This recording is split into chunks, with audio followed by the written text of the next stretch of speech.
Today I'm taking you behind the scenes on my YouTube journey as a channel with 300 subscribers. We're going to look at views, subscribers, top performing videos, and what I've learned so far. In all honesty, I mostly wanted to make this video so that I have something to look back on next year to see how much I've grown. I really want to document this for myself. However, I know there are so many other small creators out there on a similar journey as I am right now, and I wanted to share what I've learned, hopefully give you guys some ideas and inspiration for your own journey. So I have my laptop in front of me. I'm going to be looking downward a little bit. So first I wanted to start off where I was end of 2023. So end of 2023, I had about 42,000 views, I had 1,000 watch hours, and I had about 113 subscribers. And I know some people might watch this and be like, 113 subscribers, that's nothing. It's not nothing, because when was the last time that you presented to 113 people? Me, sometimes I present to people at work, but even then, that's still crazy to me. So with regards to content, I posted about 6 long-form videos in 2023. Definitely not in my consistent era, even now.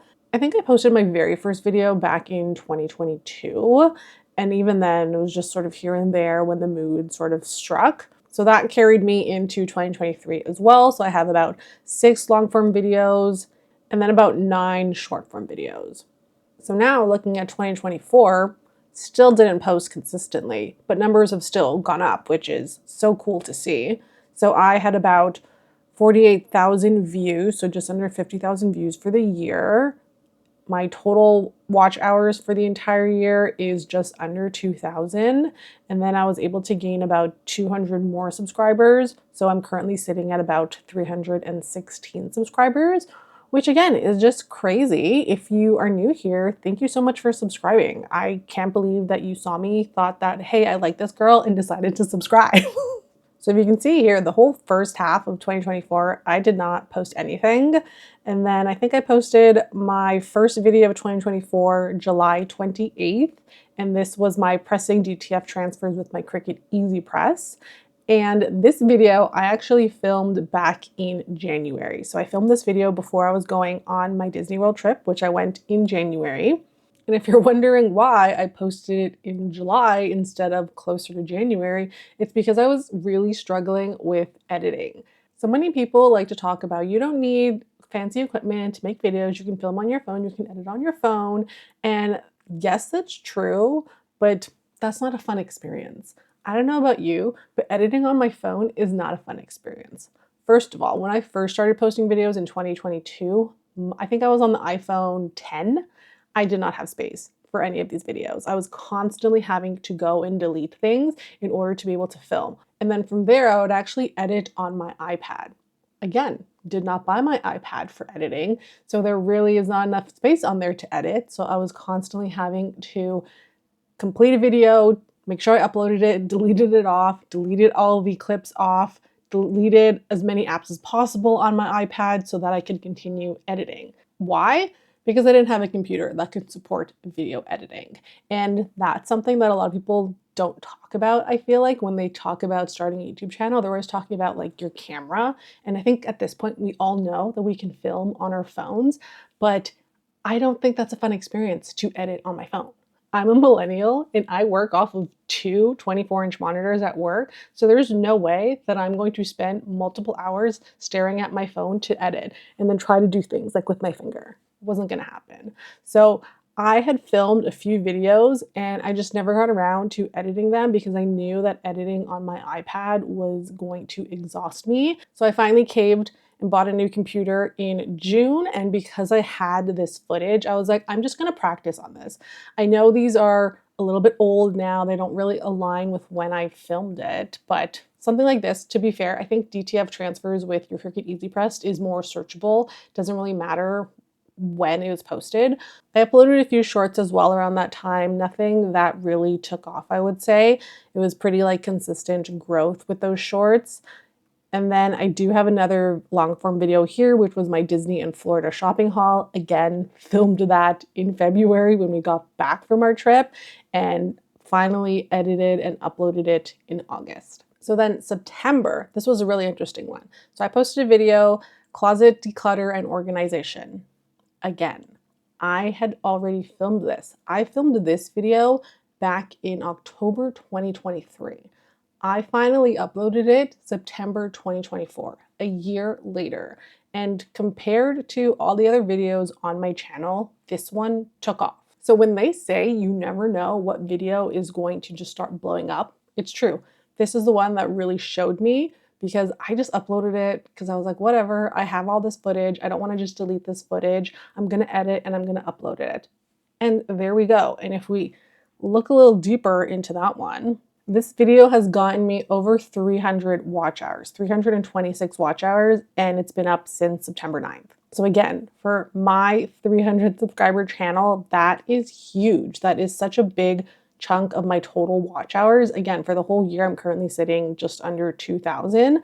So that's a good chunk of it. I think when I posted this really helped. Beginning of September, we're sort of going into the fall season. A lot of people are cleaning and decluttering, which is why I told myself to get this video out, even though I'm like, maybe I'll get 100 views on it, it's fine. But this is the time to post this video, and it paid off. I posted another video in September planning my Disneyland trip, so going to California and digitally planning that in Canva. I enjoyed that video. It didn't get the views that I was hoping for, but I still had fun with it. And I'm kind of just at the mindset of I was going to do this anyways. Like I was going to plan out my entire trip in Canva anyways, so I might as well just film a video and then maybe there'll be people out there who find it helpful. So with my Disneyland trip coming up in September, there were a lot of videos that I knew I wanted to film. I wanted to do a pack with me. I wanted to do a clean with me for vacation. I wanted to do a what's in my travel bag. And surprisingly enough, the travel must-have video took off. I was so surprised. I don't know about you, I just find that anytime I post a video, I kind of go in with low expectations. And I do this a lot with everything. I just feel like if I go in with low expectations, I won't be sad if I don't meet those expectations, you know? And I think that's the complete opposite of manifestation and what people are trying to teach nowadays, but it works for me. I don't want to be sad because I went in thinking that I'm going to get a million views on this and then I'm going to be sad when I didn't. Like I'm trying to be realistic, you know? So I went in posting this thinking I'm not really going to get any views on this, and surprisingly enough, 8,000 views. So this one brought in 700 watch hours and 80 subscribers. If you found me from that video, hi, I appreciate you so much. I can't believe you subscribed. I'm so happy you are here. So between those two videos, the travel must-haves and the decluttering, that was already 1,000 watch hours, which I think is the craziest part, how two videos can bring in majority of these watch hours. And if I'm being honest, I don't know why this video did as well as it did. My only thought is that this is a very trendy type of video, my flight essentials. I'm also just the type of person that I'm just slightly neurotic and I like to plan for every worst case scenario. So I like to pack a lot of things. So maybe people enjoyed that. If you are similar and you can relate, you maybe enjoyed that from that video. But again, went in with low expectations and was pleasantly surprised when I saw that this video was taking off. I would say now it's definitely leveled off and it's just slow views at this point, but I'm happy. I'll take it. After that, I posted a few videos related to my Disneyland trip, so a travel day to Disneyland and my first time experience at Oogie Boogie Bash. Those ones did not get as many views as the previous videos, which I expected. For my Oogie Boogie Bash video, I posted that on October 31st, and in my opinion, I think I was a little too late on that. I had wanted to get it out earlier. I just had so much content filmed throughout my trip, from before my trip and then throughout my trip, that I really was overwhelmed with trying to get everything edited. And I had wanted to get it out earlier just so that anyone who was also going to Oogie Boogie Bash, this could potentially pop up in search. However, I posted on the 31st. It's there. I got a few views. I'm hoping for next year, maybe. I think tickets went on sale in June. That's when I bought mine. Hopefully, maybe we'll see around that time if that one generates some more views again, because people are looking at Oogie Boogie Bash videos. That's another thing that I sort of realized with regards to posting, is trying to make sure you're posting with the seasons and holidays, if that's what your content is. For myself, I'm mostly a lifestyle channel. That's just sort of what I'm doing right now, and trying to get ahead of those things. Again, I think if I had posted this a bit earlier, originally I wanted to post it beginning of October, but there's definitely no way I would have gotten it edited by that time, because I think we got back on the 29th. So, you know, I was being delusional in how fast I could edit. But in fairness, this video is partially supposed to be educational, what we learned from our experience, but partially supposed to be just a memory for us. So I will say that I struggled with editing this one quite a bit because I couldn't figure out, do I want to be more educational? Do I want it to just be more of a memory so that we can look back on it and just remember all the fun that we had while there? And I tried to do a little bit of both, and I think that's where I struggled.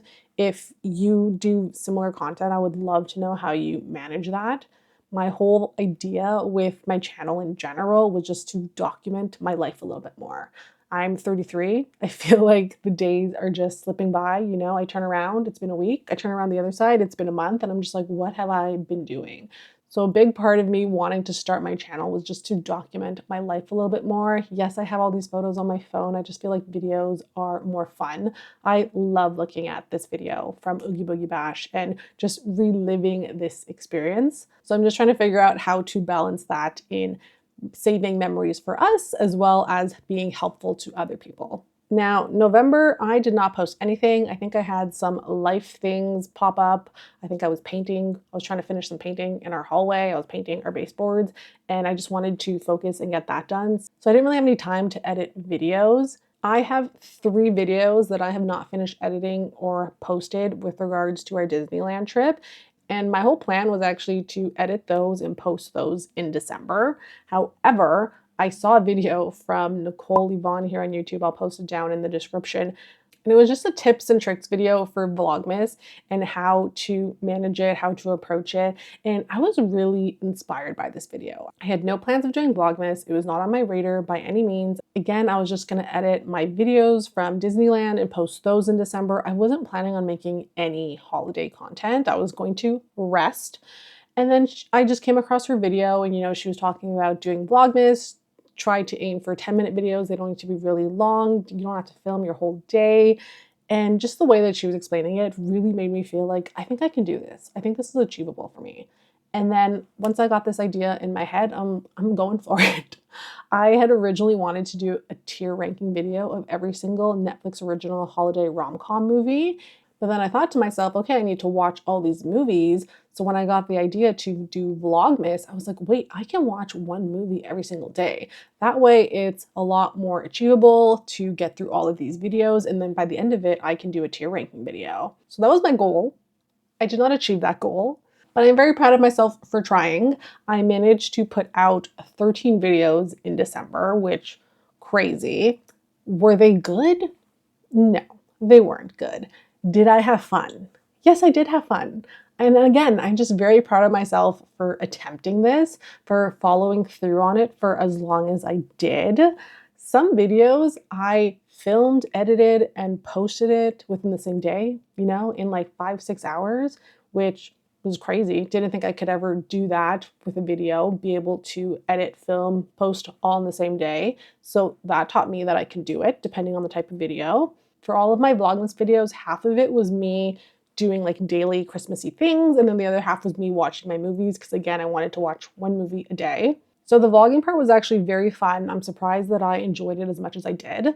And I actually found that editing these types of videos weren't as bad as I thought they were going to be. So I would put all my footage for that day into DaVinci, and it would be like 2 hours. And then I was able to cut that down into a 10-minute video because I was aiming for 10-minute videos, because so much of the vlog footage is just like me doing things. So you're obviously speeding it up and cutting it down.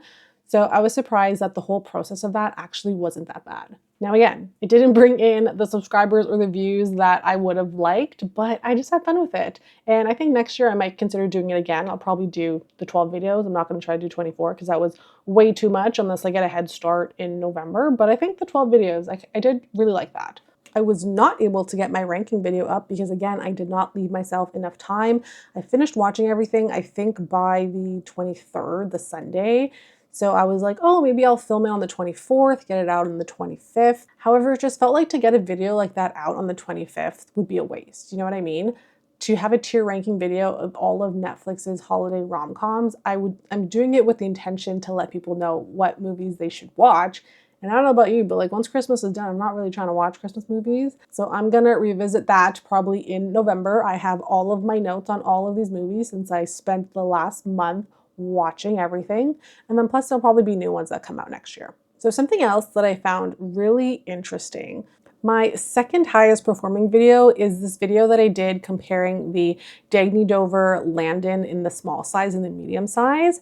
And the craziest part about this is I posted this video November 27th, 2022. So in 2024, this video was still able to bring in 360 watch hours. I thought that was crazy because again, this is an old video by this point. My flight essentials, that's about 700. The cleaning and declutter, that was just over 300. And this one is over 350. So these three videos are the bulk of my watch hours for this year. And let me tell you, I remember this video. I don't think it's that great, but it was one of my first videos that I did. I knew this one was going to be very searchable because I would search Dagny Dover stuff a lot before I purchased mine. I love Dagny Dover, huge fan. So I knew this one was going to do pretty well, but I'm just so surprised that it has continuously done well. Like, I'm surprised people are still watching it. So then after that, we have my XXL Scrunchie & Co. unboxing. This was probably the first video that I did with this company. Obviously not sponsored. I just really love this company. That one still, 2024, has 54 watch time hours. My Book Outlet unboxing, I love Book Outlet. That one has 65 for the year. So it's just so crazy because majority of these videos are older videos, and just the fact that people are still watching them, it's still adding to my watch time hours. And if you know, with regards to monetization, you need 4,000 watch hours in the last 365 days. So that one is really the key. So every day we move forward, you're getting new views, but you're losing some from the beginning. So other things that I learned and I'm going to try to change for next year is thumbnails. That one was a big one. I found myself way too many times having finished edited a video, I'm ready to post it, and then I realized that I did not think about the thumbnail at all. And then here I am trying to take screenshots from the video to try to put a thumbnail together. So I really want to be more intentional with my thumbnails, especially taking photos before I start filming. So that's sort of my goal for myself, is to make sure I'm taking photos for my thumbnails before I even start filming. Again, I want to get ahead of seasonal and holiday themed videos. Anything that is a bit more time sensitive, I do want to try to plan ahead for that to ensure that it's going out at the peak time where someone's going to watch it, you know? Also focusing on search, even though I'm going to try to do some vlogs throughout the year, I still want to figure out how I can make those a bit searchable. I am really going to try to be more consistent this year. I am aiming for 1 upload a week. That should be 52 videos in a year. In all fairness, even that seems like, whew. Remember, I got a full-time job, so I'm doing all of this in the evenings whenever I have time on the weekends. And yes, I love it. I enjoy it, but I do have other things that I need to do. When I think back to my 2024 YouTube journey, I think the best that I felt was probably right after I got back from California, because I had all this footage that I knew that I had to go through. And yes, it was going to take a lot of time to edit, but it allowed me to be ahead of schedule. So I would say that trip was really the catalyst for me to try to aim to get uploads out at least once a week.